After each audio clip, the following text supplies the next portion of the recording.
Years ago, I was in a friend's office and he had this very interesting block on his desk.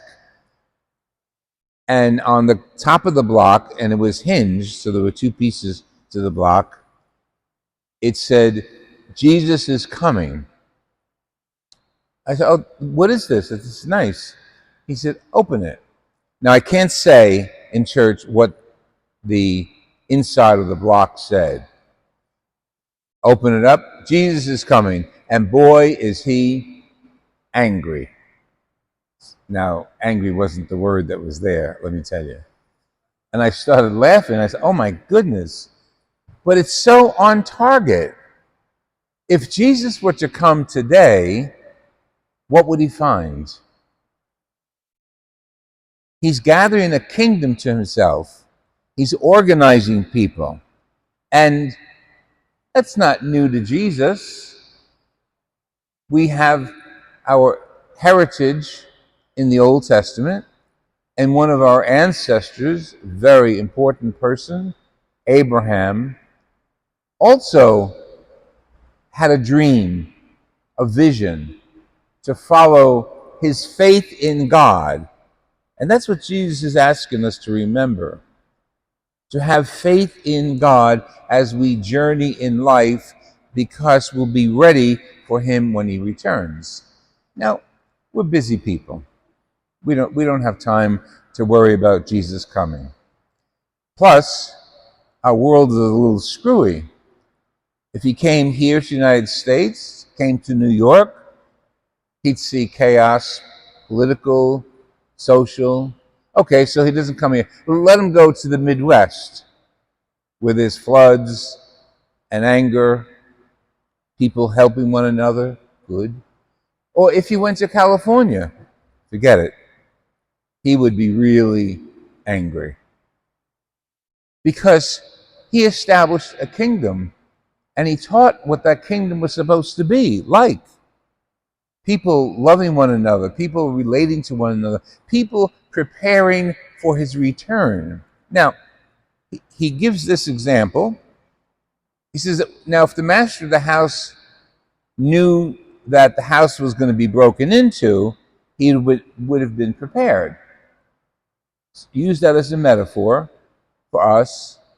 Not that our houses are being broken into, but that's applicable, of course. But that the house of the church is not really being built up. That other denominations are threatening us. That the church, the kingdom of God on earth, is not really reflecting Jesus. We have conflict throughout the world. We have conflict in our families. We have conflict in our streets. Now, we who are the Christians who hear his voice are responsible for building up the kingdom. When he sent his apostles out to preach, well, that's you and me. He sent us out to preach. Now, we all can't preach from a lectern, but most of us, as St. Francis often said, the best preaching is done by our feet as we walk. So some of it is words, most of it is action. So if Jesus came back to our homes, what would he find? Right now, if he came back today, what would he find? Would he find faithful people? Would he find people loving each other and bringing peace outside their doorway into the world? Or would it be like, leave the doors open, let the thieves come in?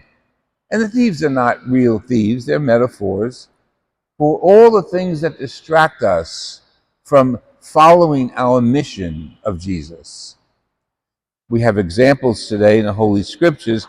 We have Abraham, and he's mentioned by the letter of the Hebrews, which is a beautiful letter that really gives us an overview of our own history, going back from Abraham. But the letter, we don't know who the author is, applies Christian principles to the Old Testament and how Christian principles are fulfilled in the New Testament. All bringing the two, the Old and the New Testaments, together. And he cites Abraham, who, what was his faith built on? His faith in God was built on a relationship. Abraham didn't read anything. He didn't go to theology class. There was something about his relationship to God, the Father, the Creator, that was so unique. And we read this stuff and we say, well, did he talk to God? Did God talk to him? And the answer is, I don't know. Somehow, God communicated to him that he would be the father and his wife the mother of many descendants. And he believed that. Now, how did he communicate with God? Through prayer. The same way you and I have access to God, through prayer. Jesus has even told us more than once, when you pray, just say, Our Father, my daddy in heaven. So Abraham had that relationship, and it deepened each moment of his life. He was a nomad. He traveled constantly, take up his flocks, take up his tents, and go. But his going and his destination, the author of Hebrews describes as a city that was prepared by God, a city that had not been seen before. So what he was going toward, he didn't know. He didn't know the destination. How does that apply to us in our own lives? As young people, we have goals, we have dreams, and sometimes they get tarnished, sometimes they get fulfilled. Well, in his relationship to God, Abraham exercised his faith, and he followed the inspiration God blessed him with. You and I have the same relationship with God. Is it as deep as Abraham's with God? I can't answer anybody else's quest, but that's our goal. So when Jesus comes on the scene, what he's doing is reiterating what his ancestors had done before. Trust in God and trust in the mission that God has blessed us with. In the case of Abraham, it was to find a land flowing of milk and honey. It was to find a city that was not built by human hands. Okay, that's the poetic way of saying it.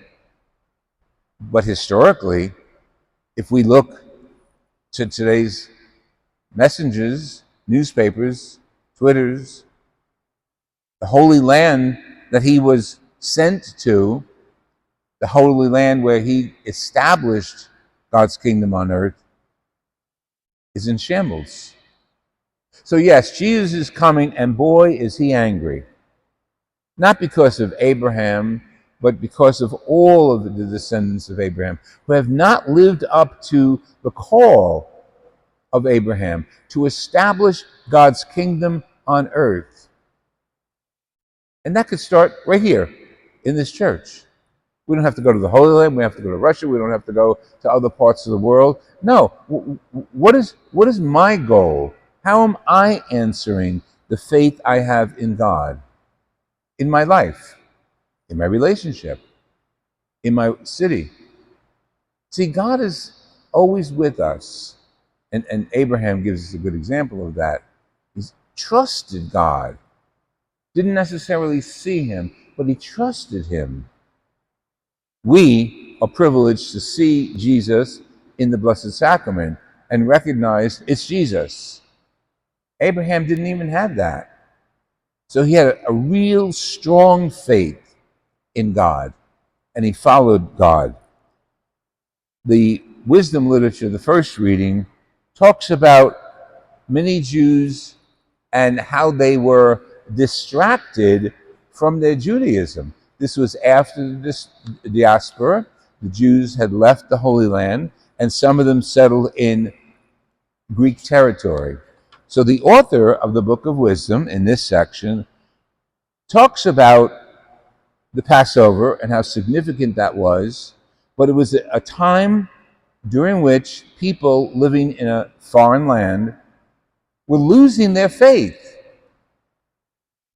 and absorbing the philosophies of the area in which they lived. Now, can we say things haven't changed that much? Can we say some of our, I don't care the age group, I don't want to say the young people, the college people, the adults, but some of us have stopped attending the services that we call Catholic, and our philosophy has changed according to the weather. Our philosophy has changed according to the times. We don't have to name the new philosophies, but you know what's happening. And again, it always goes back to Jesus is coming, and is he angry? When he sees people of the Catholic faith absorbing ideologies that are so inappropriate, ideologies that put down distinction between men and women, ideologies that refuse to accept God in our lives. But that's out there, that's not ours. But if we leave here and go out there and absorb those ideologies and promote them, then we hear Jesus is returning, and boy, is he upset. So each day, we're challenged to follow Abraham and his example of faith. That begins each day with prayer. Speaking to God. I don't care where you are, in your shower, in your bedroom, on your car, on the subway. Speaking to God. Assuring each one of us, ourselves, that God is with us and we can strengthen the relationship we have with ourselves and God and each other. Jesus is coming. He says,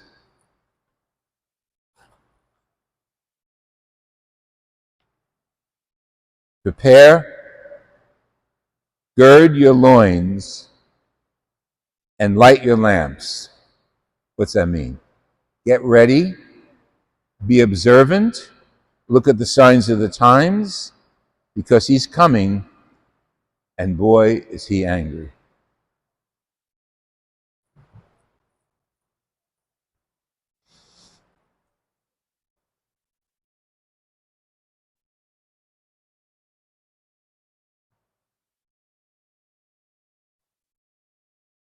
With the church throughout the world,